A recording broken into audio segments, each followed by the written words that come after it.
I belong to the bed. Welcome, my children, to a thrilling installment of Technolotics.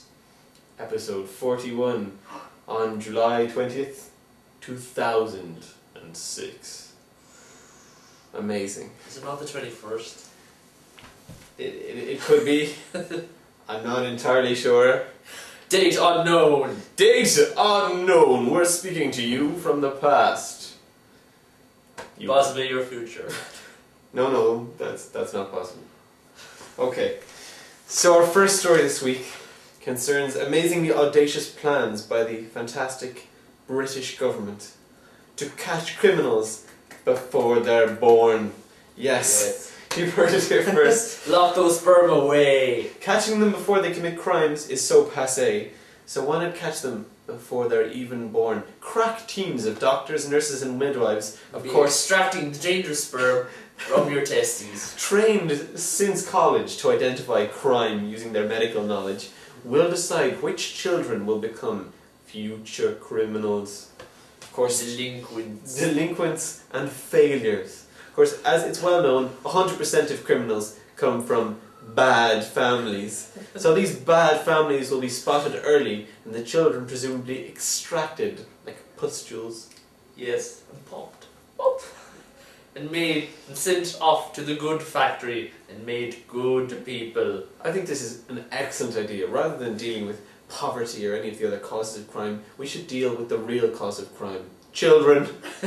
Yes. Think of it, if there were no children, there could be no paedophiles. If there were no children, there could be no playgrounds filled with screaming children. Yes. No need for asbos. No need for asbos, except for the small dog that Sony make. And Yes. little people. Another We're annoying. Another brilliant plan from Tony Blair's Also in Touch and, of course, Labour government. Yes. Left wing in the sense that if you go full circle, you become a fascist. This is madness. Yes, I love the idea that social workers or doctors, midwives or anyone else will be going, oh no, he's wearing mismatching socks. Oh, that's a troubled household. No! Social workers, they'll be there waiting for the alarm bell and they'll be sliding down the poles into their van. You can see what's happened Save here. children from the future of crime. Because of mismatching socks mean a troubled household. You can see what basically happened is that people's petty fears and prejudices about bad neighbourhoods and bad families have essentially collected, swept away any kind of research or any kind of actual ideas about how to deal with crime, and have been formulated into a policy by a populist government with no ethics, no integrity, and no idea about what to do with the social problems of the United Kingdom. And so instead of actually dealing with crime, we're going to punish poor families and scangers.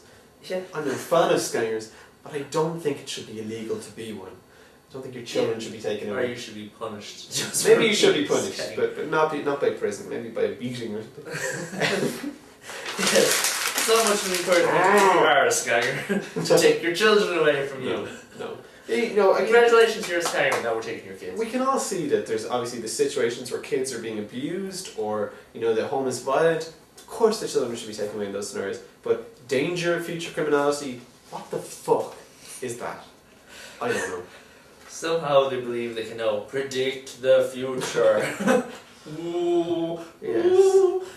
Do just as well like calling it a bunch of mediums. I predict that Tony The Blair... cards tell me he will be evil. Evil. I predict that in a few years' time they'll discover Tony Blair was in fact a cardboard cutout with Bush's lips and eyes behind it. Fucker. Okay, next story. This is me as well. Yes, this is you as well. Hello. Too quick to tase. This story is not really a story at all. It's a mere video, a tiny snippet of the cruel injustice perpetrated presumably by the Los Angeles Police Department, by some police department in the United States, which was too quick to tase. Palm Beach Police Department, a poor woman, no, she's not poor, she's driving an SUV, a wealthy woman who refused to get off the phone and instead decided to describe to her boyfriend slash husband what was happening to her as she was being arrested, was tased repeatedly by officers. This is amusing in a horrific way, but it's also rather terrifying. You can laugh at it and then you realise there was actually someone really, really getting tased. Yes, and this is apparently a new verb that we're going to be using from now on. Tased. Tased. I tase, you tase, we all tase together. Well, it'll be especially talking in the cop shop. Mm. Yes, please describe how you tased him. I tased that fucker. So this is... I gave him a good damn good tasing. There's nothing like tasing in the morning. This brings up the spectre, of course, of Irish and United Kingdom police officers who are increasingly coming under pressure to arm themselves either with guns or non-lethal weapons, frying innocent individuals who refuse to obey their orders, and as you may or may not know, refusing to obey the order of a police officer is a crime. Yes, and that includes if they order you to do something illegal. There's no exemption in that law. So, if a police officer tells you to suck your own bejesus in public, you will have to search for it and work out very quickly what the fuck he's talking about. Exactly, and if you can't find your bejesus, you're in a hell of a lot of trouble, young man. You're in lady. For shizzle manizzle of a trouble. Alright. Oh, you're in a fix. Moving on. Great big fix. Oh! Oh, you jumped. Oh, we're on the wrong page. Oh, you're on the wrong page. Oh, no! Quick, do the next one. Antivirus. Oh, it's all falling apart. Okay, professional as ever. We will pretend that didn't happen. No. Next story. Wipe it from your memory. New research reveals that leading antivirus packages only catch a mere 20% of new viruses. So when a new virus is released which hasn't been seen previously by the antivirus company releasing the software, only 20% of the time will it be caught. And apparently the best antivirus package in the world for catching new viruses is not Norton or McAfee, but the little known Kaspersky from Mother Russia, which will protect you from up to 60% of new viruses. So what this teaches you is that you shouldn't trust your antivirus.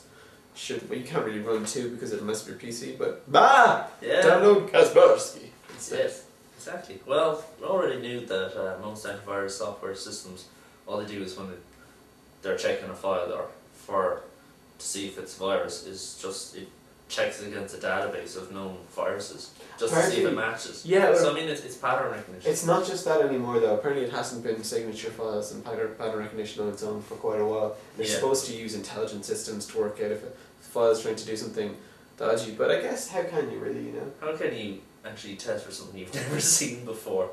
It's not very fair. It's not very fair. Unless pop virus quiz. writers put in, I'm a virus. It's not going to happen. So, well, yeah, okay, so you should probably not trust your antivirus package. Calciprese. Okay, that was a quick story. Moving on. Super fast. YouTube owns your videos.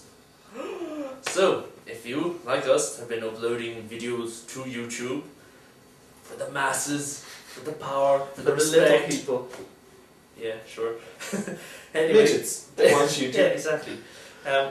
YouTube has updated its terms and conditions so that it now has MySpace-like control over your content. MySpace. So it allows them to create derivative works, so they can take your content and, say, strip out the music that might be your own work and sell it For cash money. for money. Money, yes, cash money. Spendy money. And you won't get any of it. Of course, it appears likely that this is just to safeguard their own behinds, but it's still dodgy that we're trusting companies signing up to these ridiculous legal agreements which essentially Yes, you give sign them away more your content. rights by not actually looking very closely at the small print.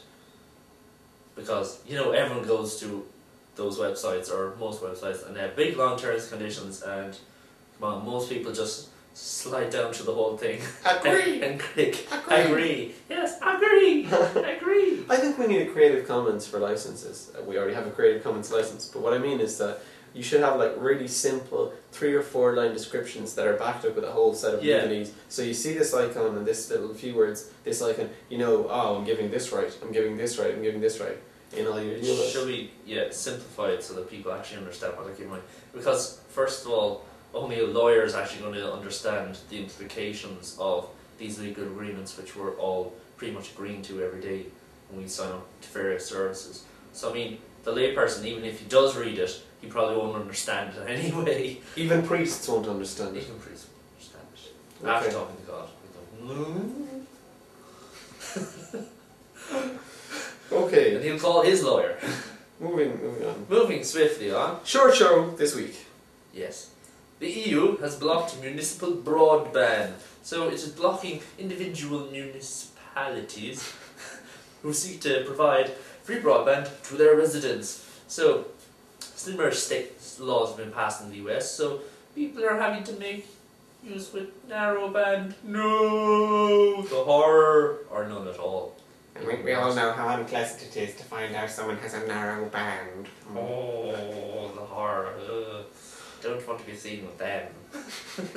So, thing is, in some ways, arguably broadband can be thought of as like a service which should be provided almost automatically, like road networks, education, or Prostitution. yes, exactly, prostitutes on every street corner, with your wireless broadband.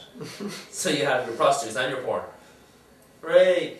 Anyway, the thing is, a lot of like ISPs won't provide better services to a lot of places because they can't be bothered investing the cash. Now, if the government was automatically providing like a very basic service, a basic broadband service, then ISPs would be encouraged to go in and maybe compete then, because people would be used to broadband and might demand more. Grows the market. Helps everybody. Yes, exactly. People don't realise, the huge benefits from actually having Sure, broadband. what would I use it But for? what would I It's use only it me in the house, All I do is sit, scratch, and occasionally belch. You belch like that. Sometimes. Oh my god, I'm too Those are tired! Those are interesting belches. Anyway, so obviously such things like broadband, it probably should be, and like in Ireland, we know there's certain parts of the country pretty much broadband doesn't exist and won't be coming anytime soon. So there is actually a need maybe for the government to actually step in and actually provide broadband. These poor buggers. Yes, poor Broadband free bug. It actually sucks. If you live somewhere you can't get broadband, it's the most irritating thing. It's like your arm being cut off. Imagine it's and then no, if you're in the bogs as well, you're going to have poor mobile phone coverage as well. Poor telly reception. Poor telly Is reception. it any wonder they shag the sheep? Doesn't surprise me. Gotta do something. I've seen some woolly fellas, I'm telling you, there was a sheep a couple of generations back in their family tree. So make sure you cut that branch. Alright, moving on. Finally, this is a short show. Artificial intelligence turns 50. And because it's no good, there's no sign of Alzheimer's because it's crap. Now,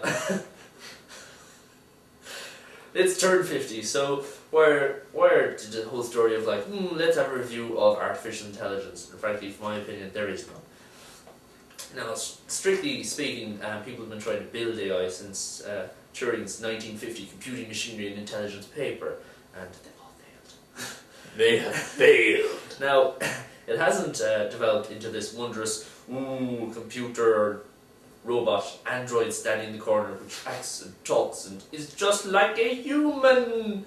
No, it's a great big box in the corner about the size of a wardrobe which is maybe able to identify flowers or something. A lot of these systems are used for classification, pattern recognition, etc.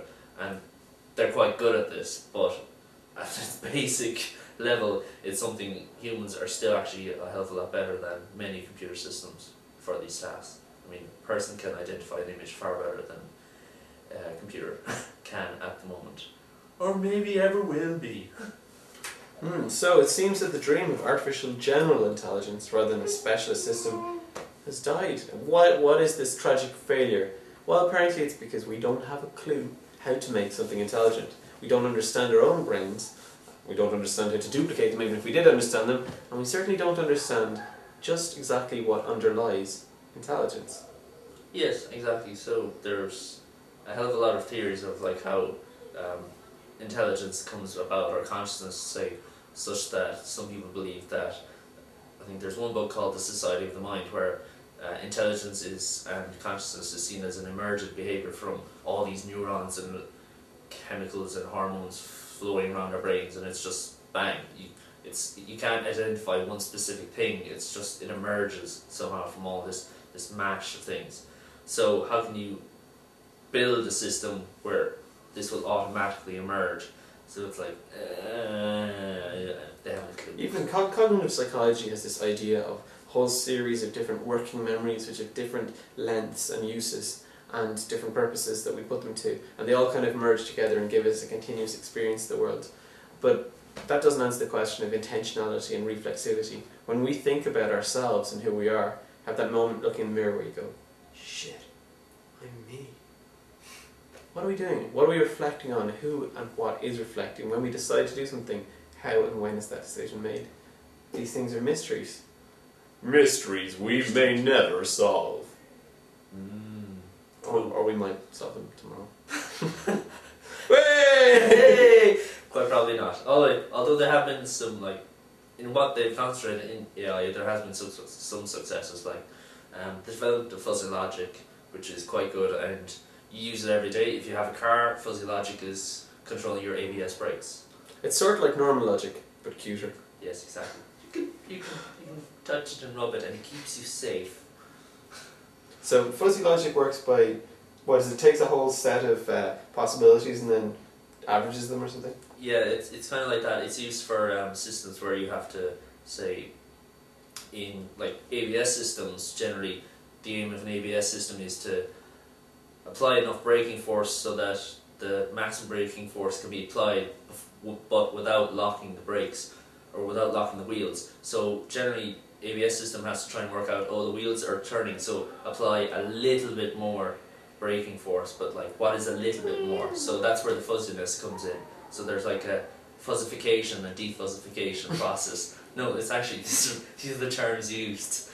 But it's used for systems like that. It's also, there's a really cool use of one where you have a weight balanced on top of, like, say, it'd be like a pen or something like this, and there's a heavy weight, and it's able to balance it up there by doing tiny little motions left and right. So it's able to keep like something top heavy, which should fall over. It's able to just balance it on top. Kind of a silly little development, but it just shows the use. I know some chicks who could do with that. Yeah. So there is a debate over whether this stuff, computational evolution, for example, systems where we give a problem and we constantly spawn new generations of programs which we try and get them to solve it, and then use evolutional algorithms and weeding out the ineffective programs. Yes. Things like this may eventually develop something as smart as a fly, maybe.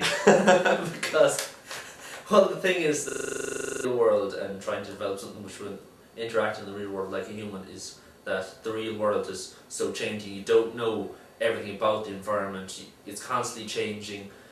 The amount of possibilities, like the space of and the number of things you can do at any one time is huge. So how do you make a decision? So I mean, you go, the house is on fire. Possibilities. Run around, panic, make a cup of tea. It's like an infinite almost list of things you could do. So like, how do you choose one which will actually get you out of the situation? And if a computer was there, it'd probably go through every single one and go, no, and then the house burns down. It's dead. But it's not dead. It was never alive. Like a fetus. It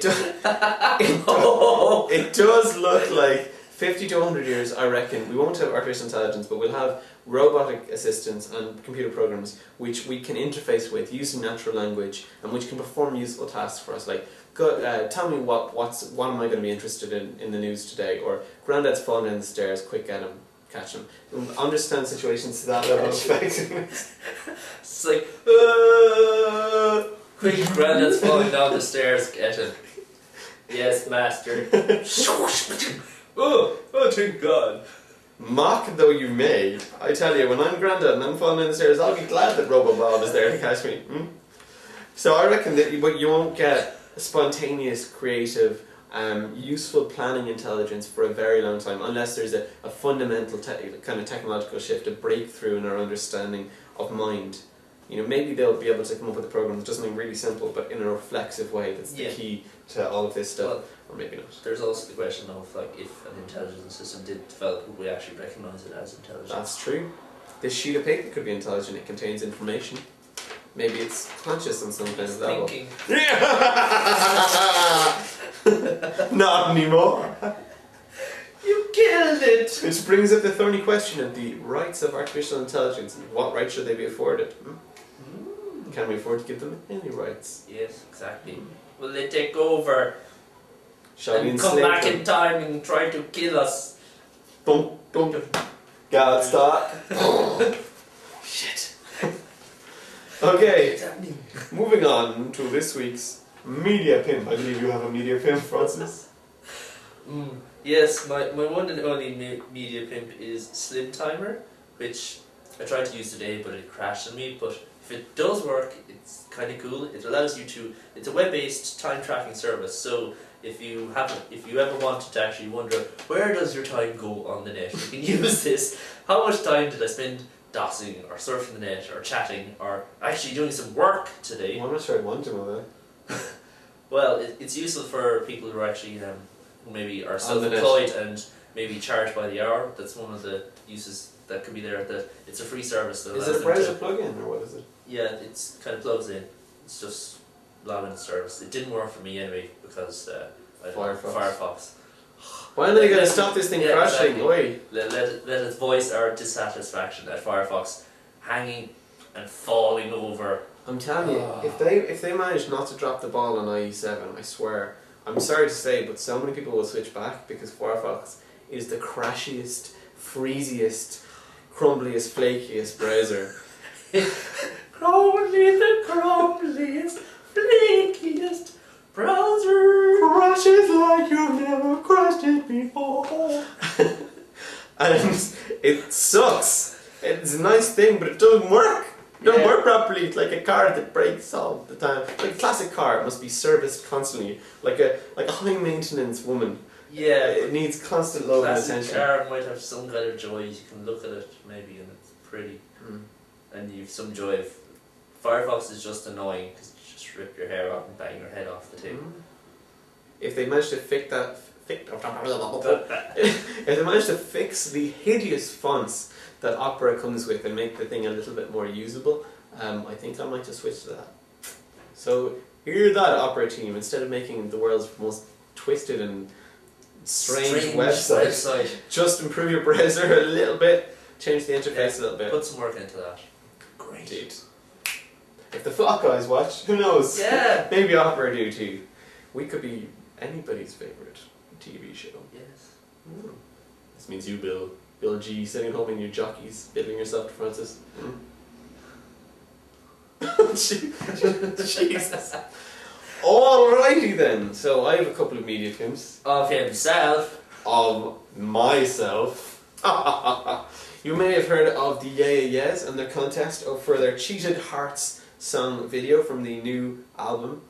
It's not Fever, so I can't remember the name of the album. But a couple of friends and I made a bit of a video for this, sent it in, and just like Feeder's Just a Day video, they compiled all the fan-made videos together, and for a brief 2-second snippet, you can see me on MTV, if they ever show the video on MTV. Yeah. But if that was not enough for you, we've also made our own custom edit of just us singing the song. Wow. So you get more Gareth. More me wonderfulness. for your book.